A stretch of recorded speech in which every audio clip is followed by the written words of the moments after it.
Great pleasure to be here.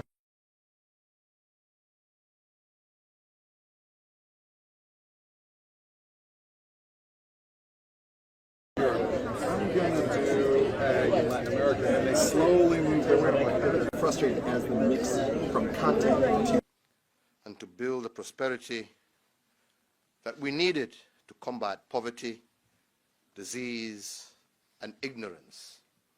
And indeed, much was achieved. However, as the 60s progressed and your Cold War with the Soviet Union escalated, our region became a proxy ground for that conflict. The Cold War led to many hot wars, revolutions, and coups in our region and in the African continent. We in Kenya tried to chart a careful path between two battling giants, but it was very difficult and in many ways affected our politics and our stability across the African continent. Truth be told, that democracy retreated in many parts of Africa, and an authoritarianism arose that exploited the Cold War to entrench itself.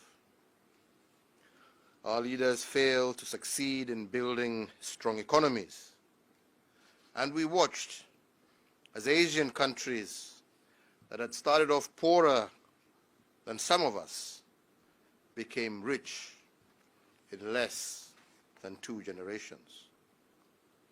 So, ladies and gentlemen, I am returning to this history because I believe we must never again be drawn into the mistakes that have been made in the past. You here at the Atlantic Council and your audience must integrate our place in your strategic schemes as more than just a continent producing security threats or unregulated migration that must be countered. We must begin to look at Africa as the world's biggest opportunity. And I believe that if you can dare to look at it with a fresh eye and with a keen sense of history, we can achieve this. And my presence here today is to say that Kenya can be a key country in converting that opportunity into mutual gain. Indeed, I've noticed in the conversations in Western countries and their counterparts in Asia and the Middle East a return to competition over Africa. In some cases, weaponizing divisions, pursuing proxy actions, and behaving like Africa is for the taking.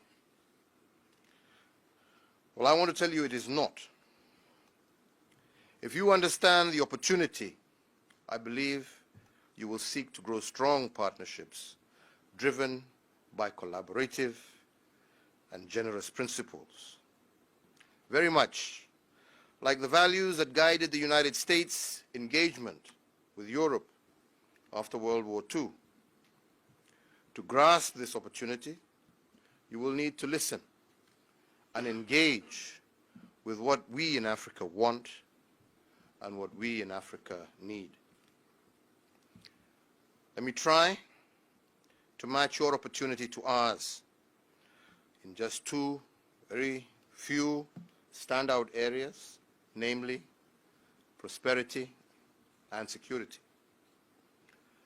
The first is that there is a lot of capital in the United States and Europe that is seeking greater yield in developing markets with aging populations.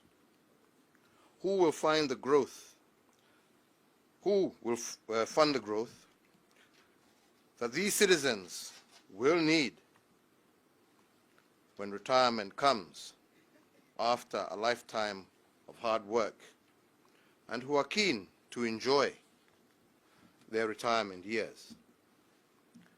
On the flip side of the coin, you have Africa, that has the world's youngest and fastest growing population. On top of that, the most unexploited land for agriculture, immense mineral wealth and a large consumer market. I believe we must tap into these assets to create decent jobs for millions of our young people.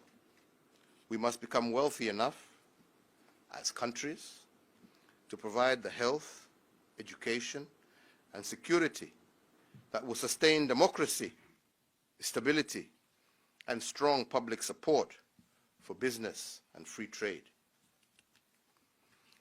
Ladies and gentlemen, Africans are not standing still. We are integrating. In our region, East Africa, but more so, the Continental Free Trade Agreement that I believe will be a game changer. Today, there is a marked desire among a good number of my fellow African leaders to seek decisive change in how Africa engages the world.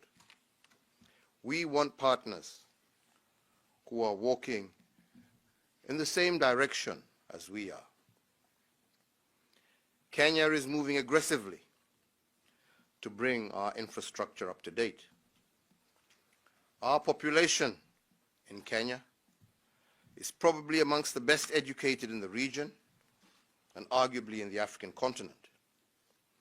We are today making big investments in building technical skills, attacking corruption, lowering barriers to doing business, and stabilizing our democratic politics. We are not just a gateway. We are a platform of skills, entrepreneurship, stability, and the rule of law. And that is why I am greatly looking forward to making early and an ambitious start to arrangements for the foreseen end of the AGOA program in the year 2025. And I hope that all of you will support a process that shows how long-term mutual benefit can deliver in a way that clearly supports Africa's integration and prosperity agenda. Indeed, it is early days, but I strongly believe that we have an opportunity to show the way forward, together as Kenya and... Ladies and gentlemen, the second area is in protecting the security of our peoples. We have a lot of young people. They see on their social media what your youth see here. They listen to the same music, aspire to the very same consumption. Your young people here have almost full employment with which to satisfy their desires and their ambitions. Millions of ours are unemployed and unable to match their expectations. It is an unsustainable situation, and if this reality does not change quickly, we will produce in Africa many security crises that will leave no corner of this globe untouched. There are also ideological extremists opposed deeply to democracy, the West, unity across ethnic, religious, and racial barriers. Alongside these, there are criminals that operate across boundaries, ready to traffic our youth, no matter what barriers are erected against the flow. The extremists, militants, and criminals are already uniting to seriously challenge the continuity of states in many parts of Africa and the world. We, together, will never realize the immense wealth we can build together or hope to hold on the little that we have if African states remain relatively weak and vulnerable to these destructive actors. The secure and rules-based global order that can assure your security and prosperity has to be built on a patchwork of effective, stable, and secure states governed in an inclusive and participatory manner. Your aid programs and development programs and norm must promote and must do more to support stronger states and not to unintentionally dovetail with destabilizing factors.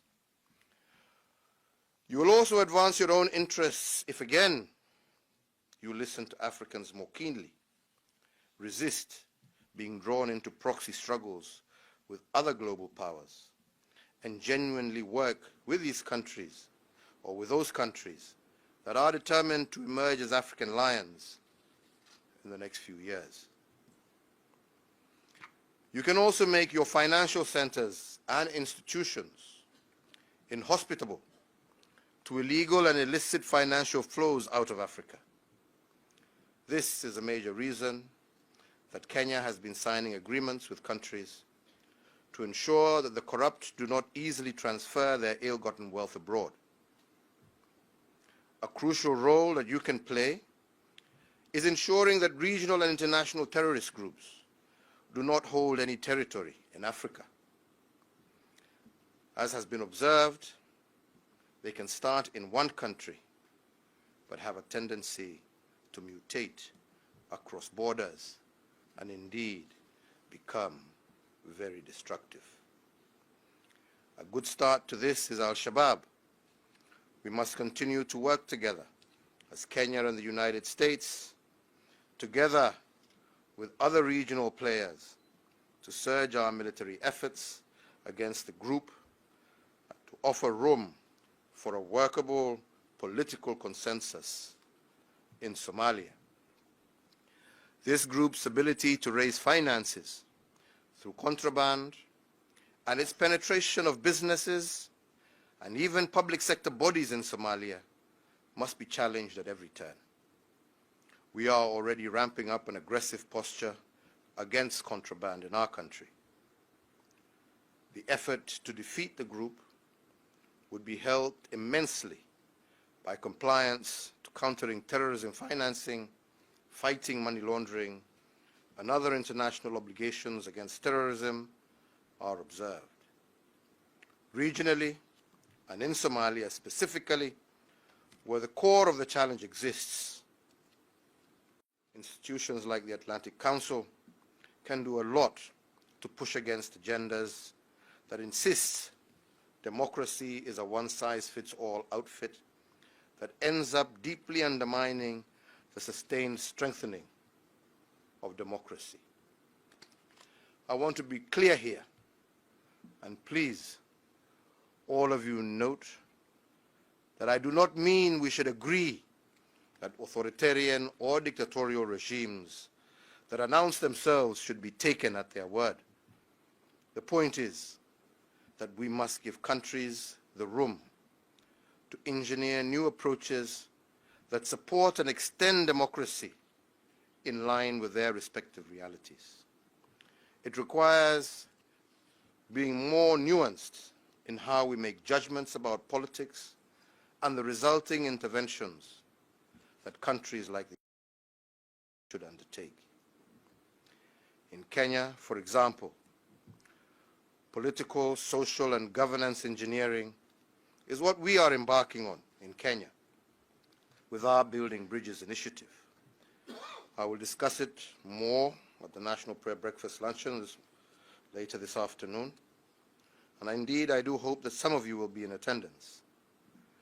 In a nutshell, the Building Bridges initiative, as we call it in Kenya, is a homegrown solution for a divisive political culture that has often sparked electoral crises over the last 30 years. And its intention is to advance three goals. The first to preempt any further escalation in the cycle of no-holds-barred political competition by taking early and decisive action to reach out across the aisle. I did this with the Honorable Raila Odinga in March of 2018, at a time when few in Kenya or anywhere imagined that this was possible. The second is to use inclusivity to strengthen the center of politics, which is necessary for democracy in our country to be successful. That center is identified by being able to manifest the qualities of moderation, pragmatism, and a willingness to compromise. Our stepping forward toward one another without doubt has helped us disorient the politics of extremism and division. The third is to ensure that the strengthened and more stable center is able to deliver bold reforms that advance inclusion, economic uplift, counters corruption, and strengthens our institutions. So, as a think tank, I believe that you as a council should delve deeper into our Building Bridges initiative process.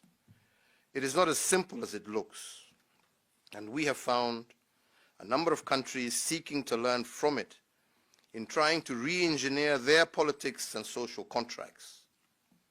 We have been open in sharing, and in time, I believe that this may emerge as a unique model that can be adopted and domesticated elsewhere on the African continent. So, ladies and gentlemen, in conclusion, I believe that the United States must dare to imagine and support African-driven solutions. We, together, have the most to gain in making Africa work for its people.